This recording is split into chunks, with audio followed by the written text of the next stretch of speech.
Kiara. Hello. I'm Kayla. I'll be your counselor today. How are you feeling today?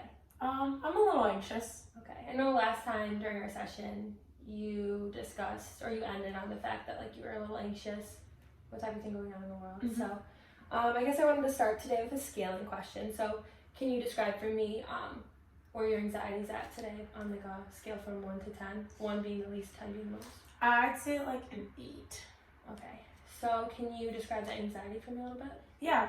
So, like you said, I'm just really anxious about kind of what's going on in the world right now with the coronavirus. Yeah. And not being able to really leave my house unless it's like essential, and like not really being able to see my family or like my boyfriend and stuff.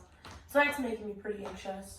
So I'm having a hard time with it all, being stuck at home, and I feel like I'm running out of stuff to do, and I'm working from home now, so I can't even leave the house to go to work. So yeah, it's all causing me a lot of anxiety. So it sounds like just being isolated and stuck inside is just kind of getting to you. Yeah. How is your anxiety at all related to the coronavirus and kind of the epidemic itself, or just like the side effects of the pandemic? I think it's a little bit of both. So I was very worried about getting it for a long time, which is making me really anxious because a lot of my coworkers were tested positive. Like I think we had a total of 5 out of the 12 that are in the building, so it's a little under half. It's a lot. And then, so for a little while, I was like really anxious about getting it, but we kind of like, they took all of the like procedures and got us out of the building, and like, it's been like past 2 weeks since I had contact with anyone who tested positive, so like I'm semi in the clear. So that was like making me really anxious at first, but now I think it's more of the side effects now that that's kind of over with. Like, I wouldn't say I'm not as worried about getting the coronavirus, but I'm definitely more anxious about the whole like getting stuck at home and not being able to do stuff like that. Okay, that's understandable. And I mean, it's always helpful to remember too that you aren't alone. Like, you're not the only one that's going to feel like this, that is feeling like this, and a lot of people are struggling with isolation and not being able to socialize. But I guess, can you describe for me, I guess on a normal day, if you're working from home, and what that kind of looks like for you, and like what, like in what scenarios and when during the day does your anxiety kind of come up? I feel like it's after a few hours of doing the same work. So like if I'm like typing notes for like 3 hours straight, then I'm starting to get like anxious, like irritated, like antsy. Or if I'm like doing phone calls for like 2 hours straight with families, like I start to get anxious. We like started a new system, and we had to start the new system while we were all separate at home. So that's been causing me a lot of anxiety, because normally when a company or an agency takes on a new system like that, you're kind of there all together and able to like go over the mistakes and like learn from each other and stuff like that. But since everyone's at home, it's just like a huge mess. You just gotta figure it out on your own. Yeah, so I think that's when it like my anxiety spikes. Is like when I start to get frustrated with that, or like I said, when I'm doing the same thing like repetitive for like a long time. Okay. So if you were at work instead of doing that at home, did you previously get anxiety like that, or has it just started since you've been working from home? I'd say it started when I started working from home. I wouldn't, if I got anxiety at work, it wouldn't be about doing notes for a long time or calling people for a long time, because my days very like, it varies. Like we'll have like people come in for interviews or medical exams, and then I have to do notes, and then if I have time I have to call people. Like it's a lot more fast paced. Okay. So correct me if I'm wrong, but so when you're working at work and you're actually going in, your like notes and phone calls are kind of broken up periodically because of you have to meet with clients or something comes up. Yeah, like, or I'll have like, if I have like a light day in the week, normally I have one if I'm lucky, and where I have like no appointments, or I only have like 1 or 2 appointments, so then I'll take like the half day or whatever. Like if I have appointments in the morning, I'll dedicate the afternoon to doing like my notes and phone calls. Or if like my appointments are in the afternoon, I'll do them in the morning. Okay. So there's like a break in there for you. Do you think that, is it possible for you to kind of insert a break in your schedule when you are working from home? I know there's like less things coming up. I mean, I just learned recently that like our lunch is getting taken out anyways. Like it was a question I had because like when we're working in the office, obviously, like, we get a 30-minute lunch. But, like, I'm working from home now, so I'm like, do I get a lunch? Like, it was, like, weird. So I'm like, I finally asked her the other day, and she said that regardless if you're working, like, the 7 hours, payroll takes 30 minutes out of your paycheck anyways, because you have to, like, take a lunch. So I wasn't taking that lunch. I was kind of just, like, working through, or, like, I would take it sometimes, but not always, or I would do working lunch. So I guess I could probably start doing that more often, like actually taking a lunch and getting away from my computer and everything. Yeah, I think that's a good idea, especially if you are noticing that anxious feelings kind of creeping up on you after a lot of phone calls. Just be aware of it and kind of be like, okay, I'll take my lunch now.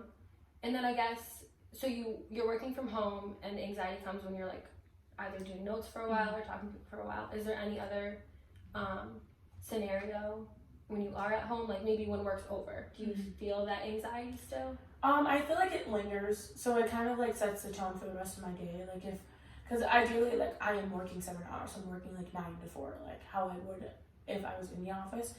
And like when I'm done, I'm noticing that I'm feeling like super drained, and like I feel like the anxiety is still lingering because I'm just feeling like bleh, like I don't want to do anything, which makes no sense. And it's not how I usually am when I'm in the office. Like usually I come home from work and I'm like, I'm gonna do this, that, and this, and like this is not the same. So I think it is lingering like after work. Sounds like it's hard to get that energy or motivation to do something. Yeah, and I think it's hard too because there's no change of environment. So like I'm going from like one room to another. So like cool, I'm done with work. I can move from my chair to the couch. So like I'm not getting like any different like settings, which I think also just makes it linger. Yeah, you get that kind of feeling when like rush, I guess you could say, when you leave work. Yeah, absolutely. You're like so excited to go outside. Yeah, and now I'm like, I'm so excited to go to the living room. It's it's not the same. Yeah, no. Do you think would you be willing to maybe try, you talked about the change in environment, so what if like after your shift was over, you just like went outside and went for a walk? Yeah, I could try that. I mean, I just feel so lazy usually when it's over, so I feel like I just have to force myself to do it, but I feel like if I did do it, it might help. Yeah. It's always worth a shot. And then I guess more about that feeling, because you're moving from like wherever you're doing your work to the couch. Do you feel like your anxiety is what's preventing you, or like you're kind of that anxious feeling is like preventing you from being productive after work? Yeah, so I feel like if I wasn't so anxious, then I would be more willing to do things. Like even like a lot of days, sometimes I'll skip my physical therapy because I literally don't want to get up, and I'm like this. I have been doing nothing all day. Like I should want to get up and exercise, but like I don't want to. And like I said, this wasn't a problem for me before. Like I went from like literally I would like work, and I had PT 3 times a week. So like I would work from like 9 to 4:30 or whatever, and then run home, like maybe get a granola bar, feed my cat, and then go straight to physical therapy like Monday, Wednesday, Fridays. So like this was never a problem for me. But now all of a sudden I'm working from home, like I can't get off from the couch to like in front of the TV to do my physical therapy, and it makes no sense. So yeah, I think that being so anxious might be like affecting my motivation. Okay. With your PT being an appointment that you had to go to, it seems like it was one of those things where you could only stop home real quick and then you had to make it to the appointment for that deadline. Yeah. But now, so how's your PT being done now? So is it over the phone? So he gives me, my physical therapist will call me like once a week or once every like 2 weeks-ish to check in to see how it's going. But my actual exercises are like, he sends me like an Excel document and they're broken down like day by day. Okay. And yeah, so, and then there's like it's like Hep to Go, it's called. And like there's like pictures of my exercises on there and stuff. And like, so it's kind of like do it your own. We're not doing it like in the actual gym. Okay. He'll still call me like once a week to check in to see how I'm doing with them. So you have that like accountability, but at the same time, you have to do your PT kind of whenever you can that day. Yeah. Okay. So yeah, basically whenever I get a second to do it. Okay. Do you think another thing to try and kind of tackle that anxiety that you're feeling is it seems like when you had a schedule and you had to be at PT at 4 o'clock, that worked better for you. So you could try and almost just write out a schedule, like, okay, I'm going to get out of work at whatever time, and then maybe you are like, I'll go to the kitchen and I'll make dinner, I'll make a snack, and then I have to do my PT at 4 o'clock. And like, if you kind of schedule out your day, do you think that would be more helpful for you? Yeah, I think so. I think if I really like draw a like legit schedule, and like followed it, it would help. But then also I get worried that like if I get worried that it's like a double-edged sword. So like I have a schedule and like it'll help me like stay sane to follow it. But then if I don't follow it, I feel bad about it and then get anxious all over again. Yeah. So I guess if I follow it, there's no problem. I just have to like make it reasonable. Yeah.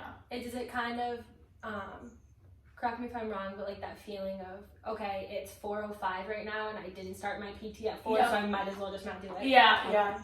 That's fair. Yeah. There is one thing I do want to try with you. We can try it right now in session. Okay. But it would just be like a grounding technique, because it seems like you have like these plans and they get overwhelming, and you don't have that change of environment to kind of help keep your schedule. So to kind of combat that overwhelming feeling, say you were done with work and you were like, okay, I have to start my PT at 4, but you're just kind of like a ball of anxiety at that point.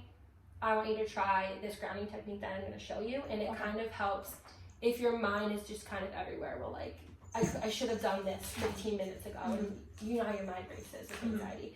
Try, it's going to be hear 3 things, see 3 things, and feel 3 things. Okay. You can do it in any order. Okay. But I just want you to sit wherever you are. So say you are on the couch and you're like, I have to do my PT, but I don't want to. I feel like, and you're just kind of tackling all these emotions. Yeah. Just kind of sit up.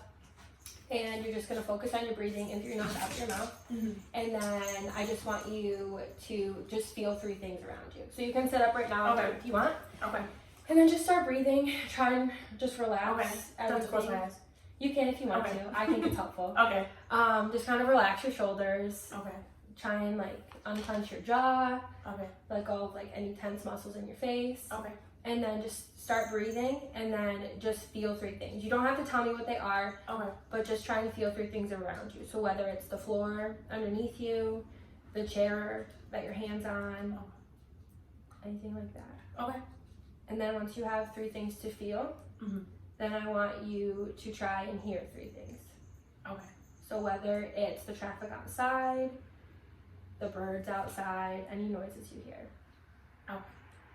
And then once you have that, you can open your eyes. Okay. And then I just want you to see 3 things around the room. Okay. Don't look around too much, just anything that's kind of in your direct line of sight. Okay. And see those, and just keep breathing. Okay. And then when you have those 3 things, let me know when you're done. Okay. I got it. Okay. So how do you feel now? I feel a lot more relaxed. Definitely. Yeah. So I that's think something I could try. Okay. Is that something, I know it's trying to get yourself to like sit up and do something to like ground yourself or like calm yourself down is like tedious. Yeah. But I think that you could do it laying on the couch. You could be like, I feel 3 things, see 3 things, hear 3 things. Yeah. No, it's something I feel like I could do wherever I'm at to meet me where I'm at. So it works. Yeah. And then we can bring back the scaling question now, because you just did that technique. So on that same 1 to 10 scale, how is your anxiety feeling right now? I think if they're talking about it and like doing the grounding technique, I'd say like a 5. Okay. I mean, talking through it is always going to help too. But that's definitely something I think you should try if you get like overwhelmed and you're not sticking to that schedule that you're gonna make. But okay. And then I guess earlier in the session you talked a little bit about that isolation. So we have like the working from home and trying to keep that kind of routine.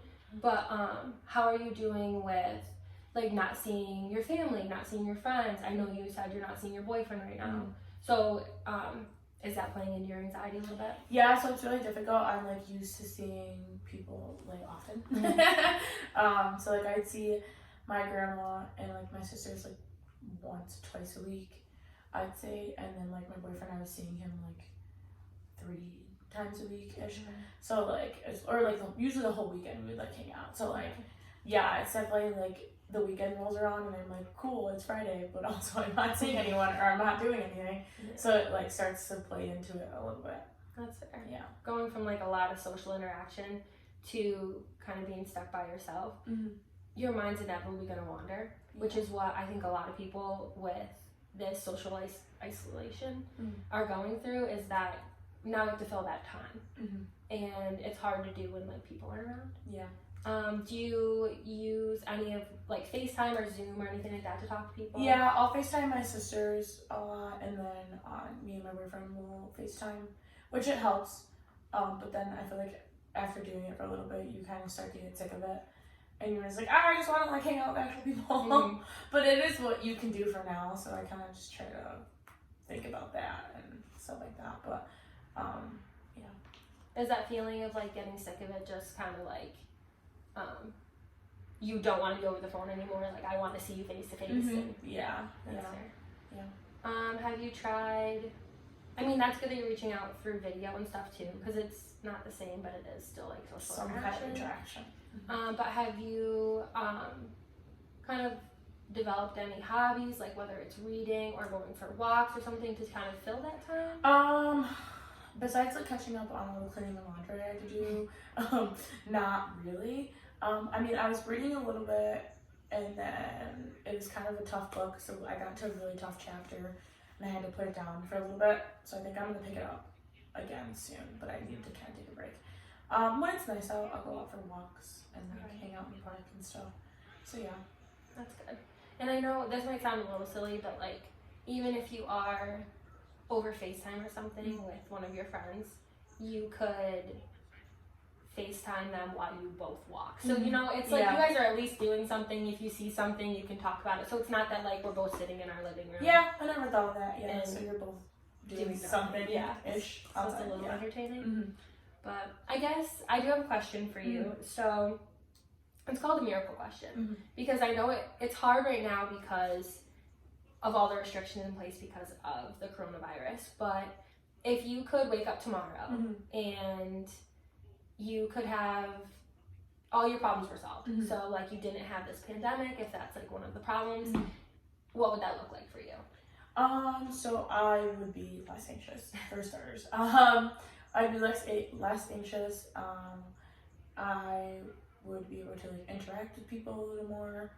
I feel like I'd get more work done. Thinking what other things. Yeah, I feel like that's it. Getting more work done, going outside more, seeing people, and also like just not like being like constantly worried that like someone's getting coronavirus or I'm gonna get coronavirus or something like that. Well, that constant worry is definitely something that you're not alone in, because I mean, this is a situation none of us have been through before. It's a pandemic.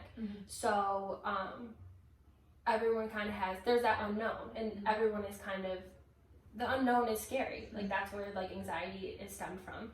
But I think that and to tackle that anxiety, just try and remind yourself. You seem very educated on it, and just remind yourself, like, if you wash your hands, you're social distancing, you're doing what you're supposed to be doing. I think like also like if I had like woken up, everything was fine, I'd be like more productive at home and like just like more like, what's the word I'm looking for? Like more conscious or like aware of like my feelings, and like knowing when to like take a break, and kind of like a little bit of self-care, like knowing when to stop. Like it's okay to step away from my computer for a few minutes. Like you can go outside and take a walk. Like that whole like I wasn't taking a lunch thing. Like I like if everything was kind of like better, I think that would be a big part of it. Is like knowing when to take a break, or like being more aware, self-aware. I guess is the word. Self-aware when you need like that self-care time. What do you mean by like better? Do you mean like the pandemic's gone, like you don't have that constant anxiety? That constant anxiety. I'd say that's what I mean by that, because just like being able to go back to a normal routine would be like better. So is that another layer on top of kind of that working from home and everything talked about that's contributing to your anxiety? Is that, would you say that's like another added layer to that? Yeah, not knowing when to like not being self-aware, and like I would say so. Okay. So I guess from what you said for your answer for the miracle question, I know it's hard because we do have these like circumstances with the pandemic, but is there any steps you can take now to try and get closer to that ideal kind of day? So I think that I would definitely go with like what you suggested earlier with like making myself a schedule and like trying to follow it, and then if I'm unable to follow it, like being a little easier on myself and like maybe practicing some of those grounding techniques, going outside more often, maybe even doing like my PT outside sometimes,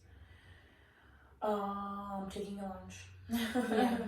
And maybe like even taking a lunch like in the kitchen versus like in my room where I've been working like for the past like 3 hours. So maybe changing it up a little bit inside, and also like obviously going outside while still practicing social distancing, I think would get me like closer to the goal. Okay. I think those are all really good goals, and I think that the fact that you can come up with those on your own and you can recognize maybe a change of scenery is necessary, or maybe I just need to go outside. That's a really hard step to begin with. But I think that from what you've told me, that kind of you know what you have to do, but now you have this anxiety that is almost preventing you from doing it. So it's kind of the next couple sessions I want to talk about, and I want to see if we can talk about like how you broke through that anxiety. Okay. So I guess a homework assignment for you would just be to kind of document, like maybe you wake up and, or maybe you wake up, you go to work, and you just kind of are like, maybe I'll skip my lunch today. Or you get done with work and you're like sitting on the couch, like, I don't want to do my PT. I want you to like document and see if you can use a grounding technique, or use that change of scenery that you talked about, or go outside for a walk and just kind of be like, this was my problem and I didn't want, like the anxiety was preventing me from fixing it, and this is how I fixed it. Okay. And then I think like if you did that on Monday, even if it's just taking a lunch, you don't even have to leave the room. Like if you just make yourself take that lunch and you document it, and then we can go over it, and it's a good way to just like see the progress that you're going to be making. Yeah, I think it would help me to notice like how I'm fixing my anxiety, so that maybe I can like do it in the future. And yeah, and like we can develop like what techniques work best for you, and just go from there. But okay, I like that. And then I guess, was there anything else that you were struggling with outside of your anxiety? Anxiety is a big one. I guess another thing that I have been struggling with a little bit is work. So like when we go to work, we have like all of these new like regulations. So like I am scheduled to go to work on Mondays, but that's if and only we have like any clients coming in or any interviews, or just interviews because we're on medical exam.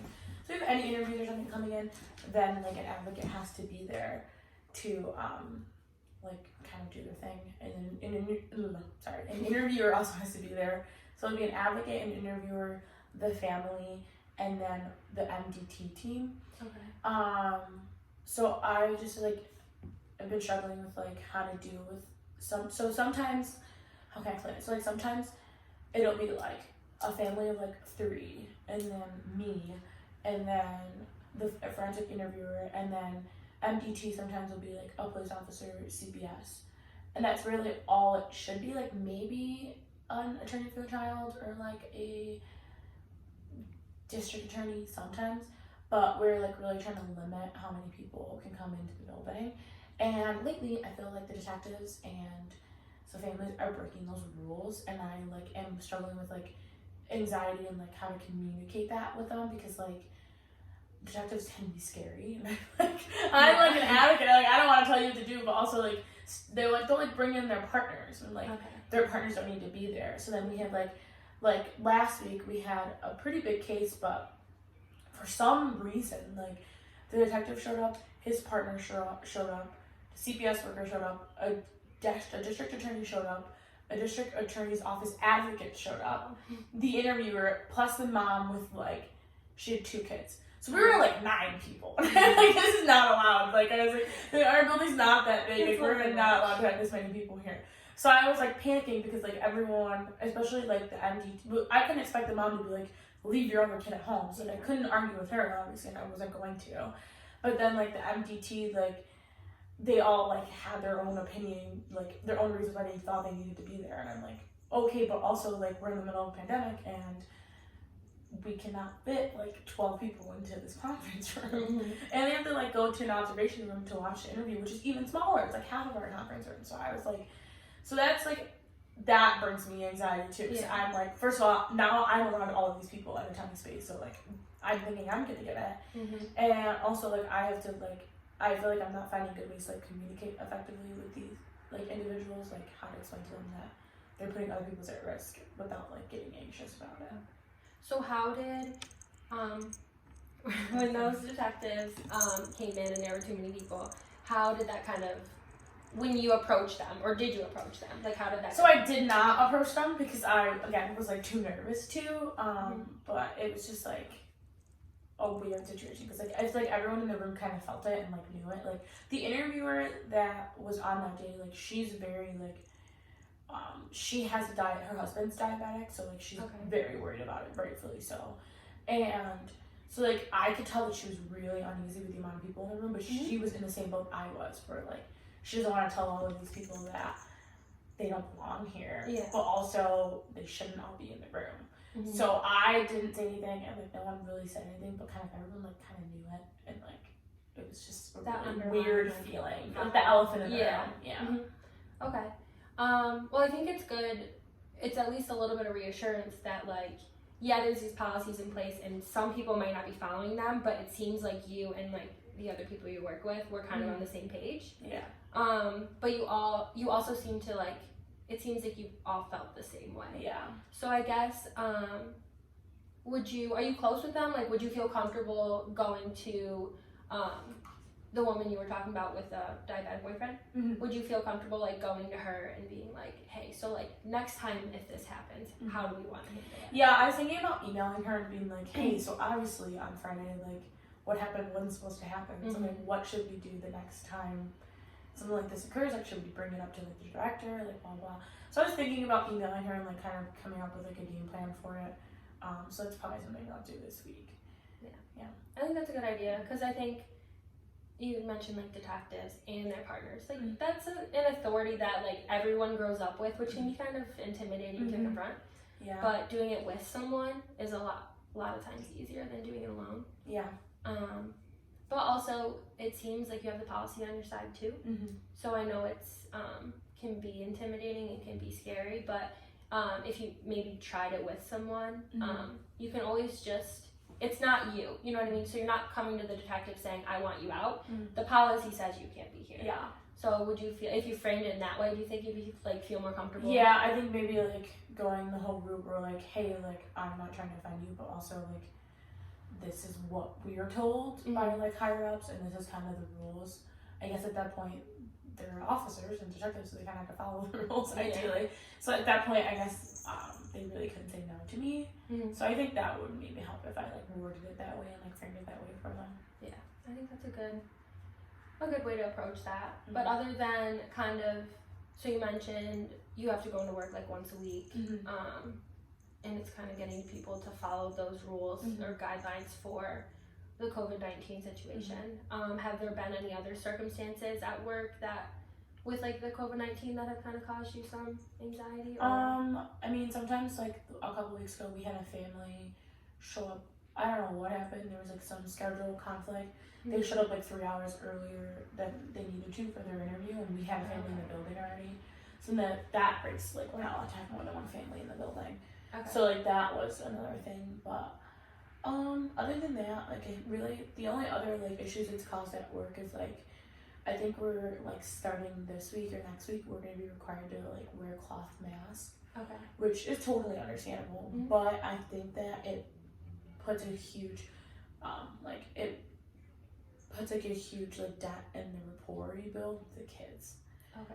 So like I had a different like position or internship before with kids where like I had to wear a mask because I can't get the flu shot, and it was in a hospital. So like I had to wear a mask, and I remember this one kid ran away from me once. He was like 4, which is fair. I probably look scary. Yeah. But so I'm thinking like I was just an intern, like so it wasn't the end of the world. But now where I'm like a child advocate and I'm like interacting with the kids more, like I don't want that to be something that gets in the way, because like the relationship that I build because I'm one of the first faces they see, so like the relationship I build with the kid sets the tone for the rest of the day. Like, it sets the tone for them meeting the interviewer and like wanting to go into the interview and like all that. So like, I just don't want it to like affect that. Kind of affect how like the child opens up throughout their interview too. Yeah, and I feel like even the interviewers, like I'm not an interviewer, but like I could only imagine like even the interviewers wearing like masks, that would probably like hinder the rapport they build, which is even more important than the rapport I build. So like I guess I'm anxious and curious as to how they're gonna figure that one out because. Yeah. Do you feel more comfortable with like the fact that they're gonna make you wear a mask? Like, is that something you want to do if you didn't have that? I mean, I'm like 50-50 because like I know that when it's me, and I mean obviously like regardless, like it's still contagious. Like you can get it from surfaces and stuff like that, but like. Excuse me.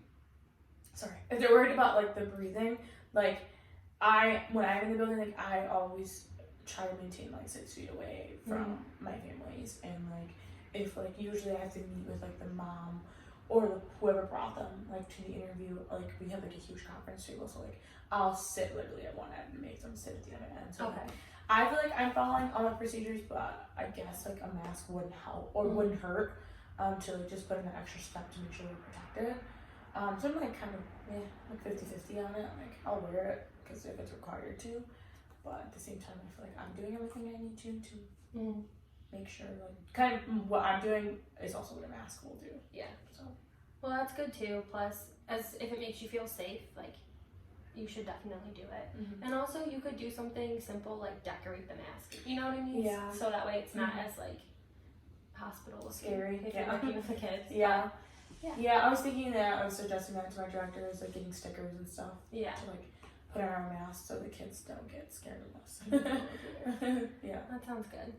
And we are pretty much out of time. Okay. But just to kind of summarize today, we tackled mainly just like the anxiety about social isolation, working from home, not really being able to go out and do anything. So I guess I'm looking forward to seeing your homework next session. Just those barriers that come up, or you just feel like your anxiety is preventing you from doing your PT, just maybe going for a walk or getting up and kind of breaking through those barriers. Use the grounding techniques we talked about. And then just let me know how that goes. If you think of anything else too, try it, and then we can talk about it next session. Okay. Did you have any questions? Nope. That's all. Okay. Thank you. You're welcome.